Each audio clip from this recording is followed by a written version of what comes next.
Praise lord. దేవాతి దేవునికి వందనాలు.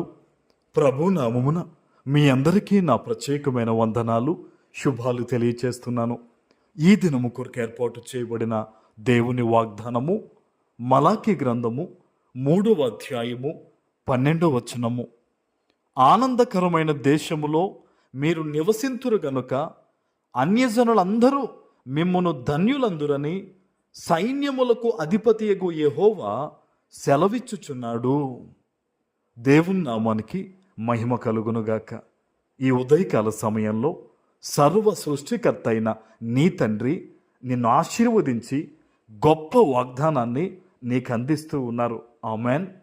బహుశా ఈరోజు ఈ వాగ్దానం వింటున్న నీ జీవితంలో కొంతమంది మనుష్యుల చేత నీవు తృణీకరించబడడం కానీ, అవమానం పొందుతూ కానీ, తరమబడుతూ కానీ, మరి ఏ ఇతర ఇబ్బందుల్లో నీవు ఉన్నప్పటికీ కూడా వాళ్ళందరి ముందు కూడా నీవు ఆశీర్వదించబడతావని నీ తండ్రి నిన్ను ధైర్యపరుస్తూ ఉన్నారు. ఆమెన్. వారందరూ కూడా నిన్ను మెచ్చుకునే ఒక దినం రాబోతూ ఉంది. వారు అనుకుంటారట, నువ్వెంత ధన్యురాలువి, నీ కుటుంబం ఎంత దీవించబడింది, నీవెంత ధన్యుడు అని.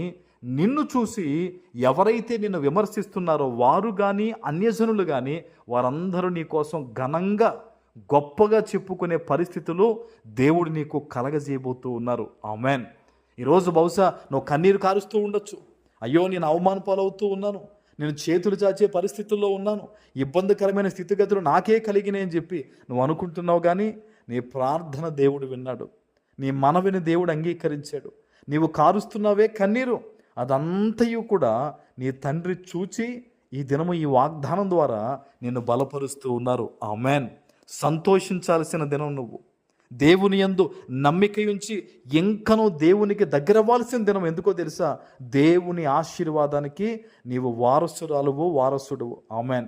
ఎందరైతే దేవుని మీద నమ్మిక ఉంచి బిడ్డలారా ప్రార్థన చేస్తారో, నేను మరలా చెప్తున్నాను, నమ్మిక ఉంచడమే కాదు, నమ్మిక ఉంచి ప్రార్థన చేయాలి. అయ్యా, ఈ దినము ఇంత గొప్ప వాగ్దానం ఇచ్చావు కదా, ఇదిగో నా పట్ల నెరవేర్చు, నా బిడ్డల పట్ల నెరవేర్చు, నా కుటుంబం పట్ల నెరవేర్చు, నా సమస్తము పట్ల నెరవేర్చు ప్రభు అని ఎందరైతే మోకరించి చేతులెత్తి ప్రార్థన చేస్తారో, నేను చెప్తున్నాను దైవ సేవకునిగా, దేవుడు ఆయన ఇచ్చిన మాట తప్పేవాడు కాదండి.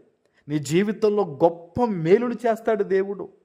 ఏ తండ్రి అయినా సరే, ఏ తల్లి అయినా సరే తన బిడ్డలకు నచ్చినది ఇచ్చి వారి కళ్ళల్లో సంతోషం చూడాలనే కదా ఆశపడతారు.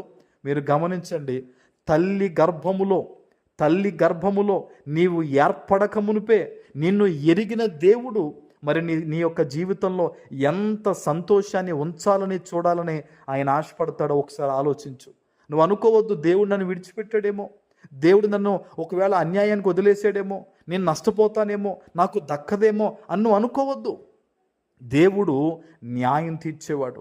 నువ్వు ఎలాంటి పరిస్థితులు ఉన్నా సరే నువ్వు వాక్యానుసారంగా బ్రతుకు, నువ్వు దేవుని మీద నమ్మకంతో ముందడుగు వేయి, దేవుడు న్యాయం చేస్తాడని నమ్మకంతో నీ కర్తవ్యాన్ని నువ్వు నిర్వహించు.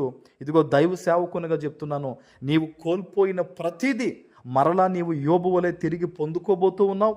నిన్ను చూసి అనేక మంది గొప్పగా మాట్లాడుకోబోతున్నారు. అట్టి కృప యేసు నామంలో నీకు కలగబోతూ ఉంది. ఆమెన్. ప్రార్థన చేసుకుందాం. పరిశుద్ధుడా, ప్రేమ కలిగిన తండ్రి, మీకు వందనాలు. ఈ ఉదయకాల సమయంలో మీరిచ్చిన ఈ గొప్ప వాగ్దానము ప్రతి బిడ్డ జీవితంలో నెరవేర్చి స్థిరపరచమని యేసు నామమున ప్రార్థిస్తున్నాను తండ్రి. ఆమెన్.